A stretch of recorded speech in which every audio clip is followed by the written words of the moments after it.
different perspective. The perspective is such that you do a policy and work exactly against it. In the 70s, it was decided that the city is growing in a linear fashion. If you take a compass and put southern Mumbai as one part and draw a circle, the segment in which the city grows is just 10 degrees out of 360 degrees. All over the world, where cities grow in 360 degrees. Mumbai is perhaps the only city which grows only in that segment because of the geographical limitation. So this was a growth which we planners call a linear growth. Instead of growing linear, it was decided that you grow lateral. Now what is lateral?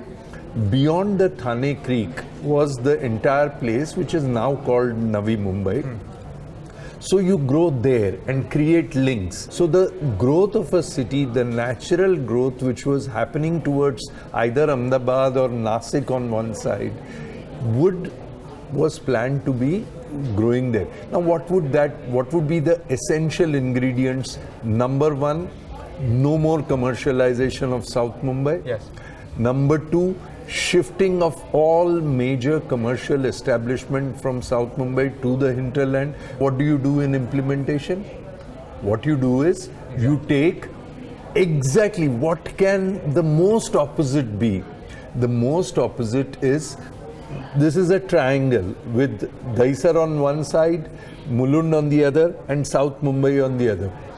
What is the exact opposite you can do? People to come to South you reclaim 180 hectares in Nariman Point and Cuff Parade and build commercial structures. Nariman was a person who fought against the British because the British wanted to reclaim 2 acres of land. So he was the then Congress president, Mahatma Gandhi's aide, who said, I will sit on a hunger strike and not permit even 1 inch of reclamation. And funnily enough, the largest scam in the form of reclamation going against the policy was finally named after Nariman. Poor person must be turning in his grave. Fortunately, the Supreme Court had to turn down reclamation. It's not the wisdom of either the planners or the politicians which saved the day then. It was the Supreme Court which said, you can't do this. This is your policy, you're working against it. Either you say that's not your policy or you. So diametrically opposite. So then they said, okay, revision of policy. So now what is the revision of policy? We recognize that the city needs to be decongested. So everyone is coming from northern part of Mumbai into southern part in the morning, and the railways are bursting in its seams with 65 accidents per day, resulting in almost 10 deaths every day. That's what the statistics was then, and it's not very different today. So what do? You create a situation wherein a commercial district comes halfway down. So those living in southern part of Mumbai will use it in the non-traffic period to go to north because the trains were otherwise going empty. They were bringing in people, dumping them here and going empty in the morning, and the same in the evening. So what was the policy? Very sound policy that have commercial districts in different parts, but that presumed that South Mumbai will be kept out of the commercial district. So BKC became a possible commercial. No, not Lower Parel. That's what I'm trying to say. The island city of Mumbai, which means up to Mahim on one side and Sion on the other, to be kept free of any commercial. There was a ban on commercialization of the island city. So if I may ask... And that policy assumed BKC to be commercial, assumed Bhandup to be commercial, assumed Oshiwara to be commercial. So there were more commercial places. So those living in suburbs don't have to come to the island city. They can work there. And those in island city will go against the tide and use the railways which go empty. Made good sense. Now, good policy. Now, what can happen? Exactly the opposite.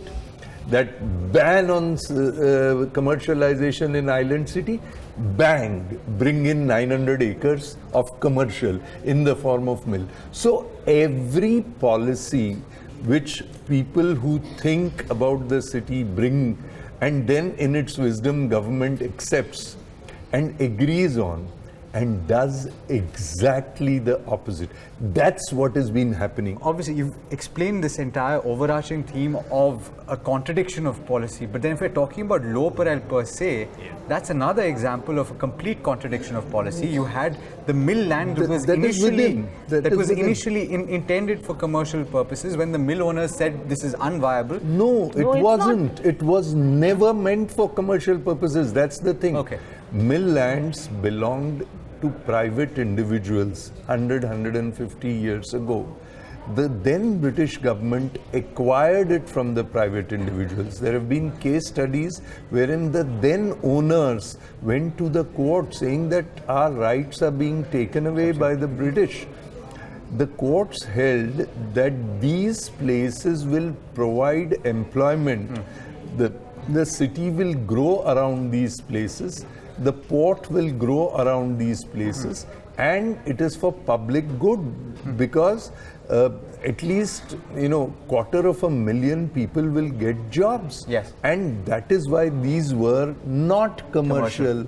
They were industrial. So what went wrong there? No, they were industrial areas. Each of the industrial area, every mill had a water body in there. Every mill had a minimum of 5,000 trees, which they retained as it is when the lands came. And around those trees and around the green environment came the mills. Right. So you had the oxygen coming out, you had the water there, everything was there.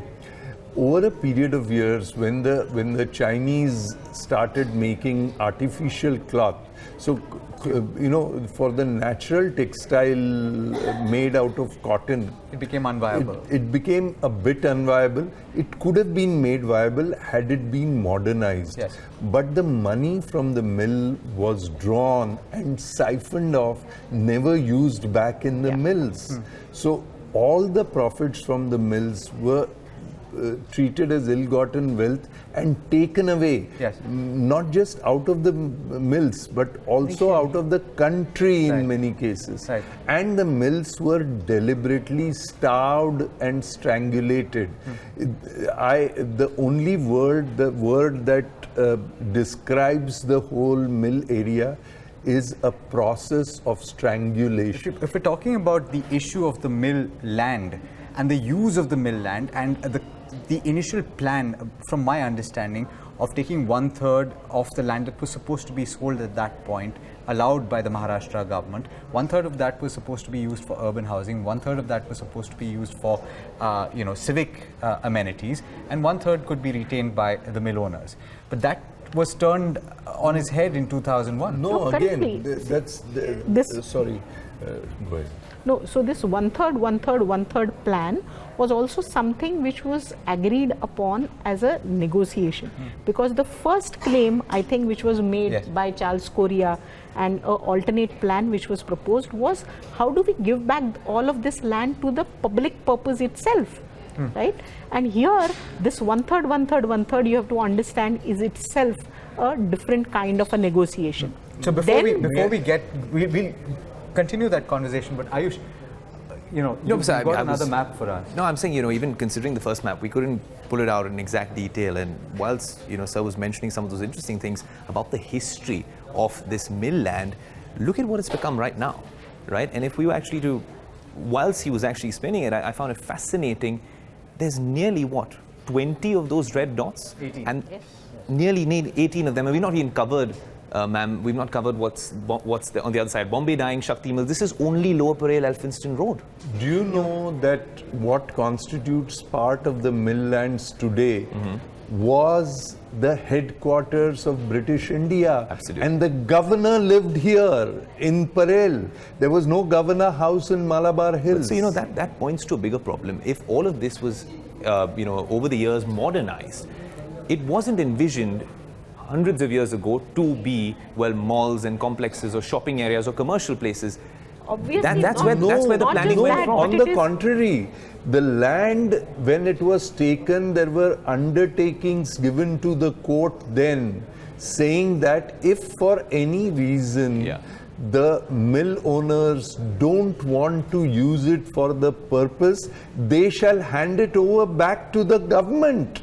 Industrial land you are given for mills, your lease says you shall use this for mill and mill alone, and mill is for industrial purpose, not for commercial purpose. There is a vast difference between using it for industrial purpose and for commercial purpose, because the infrastructure usage differs hell of a lot.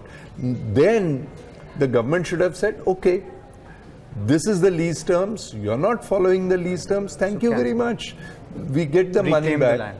And if necessary, government could have put it to alternate use and paid them some compensation, if at all compensation had to be given. But instead, what was done, that one third, which appears to be very saintly today, in itself was also a scam. Which is what we want to speak about, Ayush, is that, okay, all that's happened has happened over the course of nearly 2.5, 3 decades.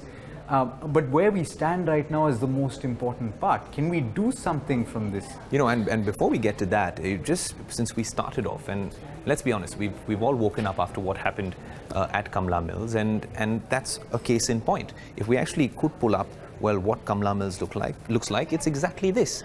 If you look at Kamla Mills in this particular map, this is, of course, a real life terrain map of Kamla Mills. All those red dots, Alex, are restaurants, eateries and pubs that we could actually trace, which are still open. Some of them were shut down. 35 of them. Nearly 37 of them. I'm saying, in that land that Sir and Ma'am were actually talking about, you have so much happening in the day because it's a commercial hub as well. You have a lot of media houses and a lot of offices there. And post sunset, it becomes the nightlife district of the city. So coming to your question, were we woefully underprepared for something like that? And it's not just that. There's a Todi Mills, there's a Raghuvanshi Mills, Phoenix Mills, and other places in the suburbs as well, western suburbs. Yeah, but you just mentioned the word underprepared. Underprepared is something when you know what you're doing. Yeah. Here, you didn't know. You just had a knee-jerk reaction and you sold the city to the greed of the developers. You just sold the city to the greed of the developer, and everyone wanted his slice of the cake.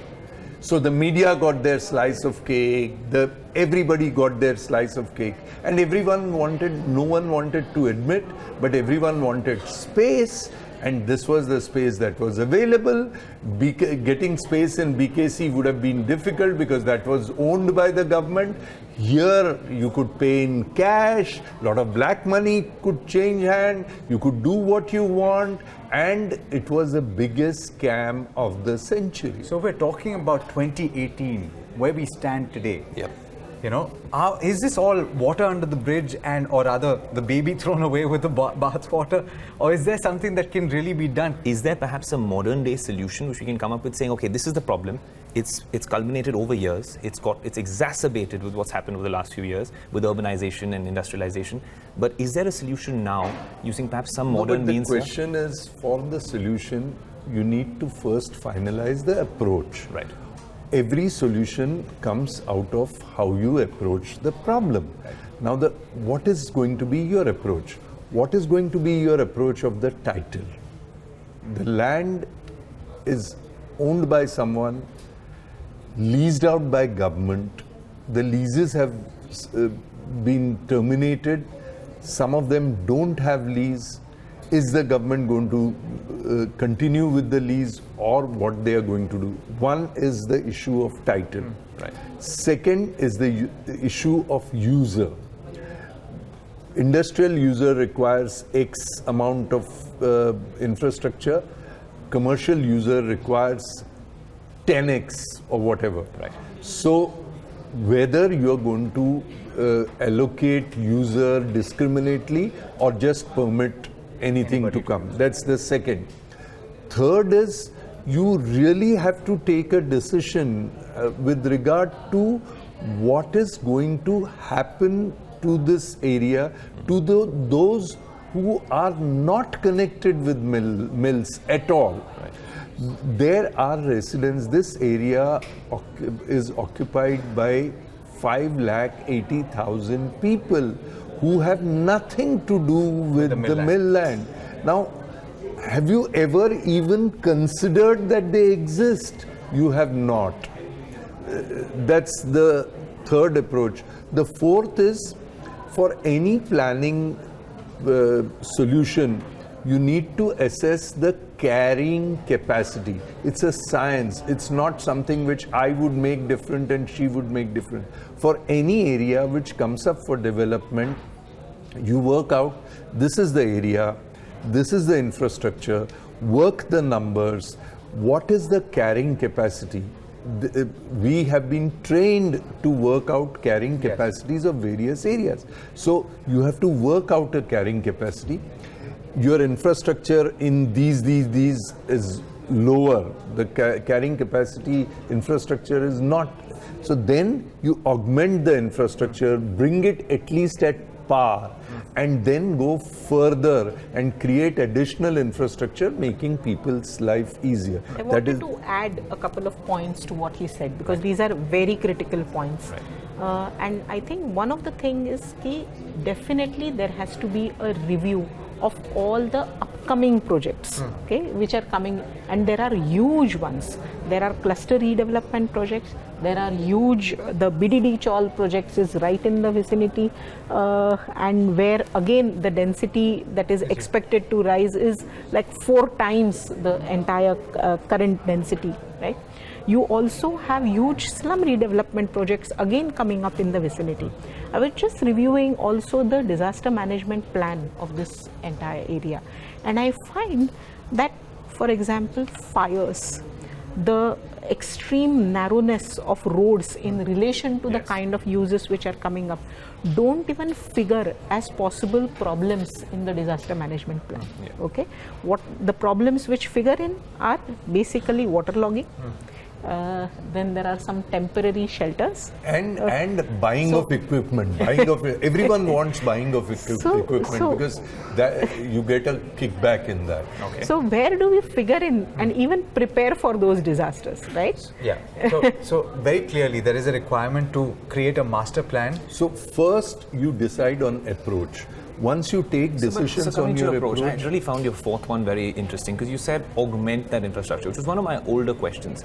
How do you actually augment? Of course you can augment existing infrastructure in Mumbai. For instance, a mill, which is 600 acres of mill, had its own water. It didn't require the city to provide it its water. Right. Its water was in the holding ponds. Now, without taking, they could still have kept those holding ponds and trees, and yet had these monstrous buildings come up there. But you deliberately permitted them to destroy those natural springs.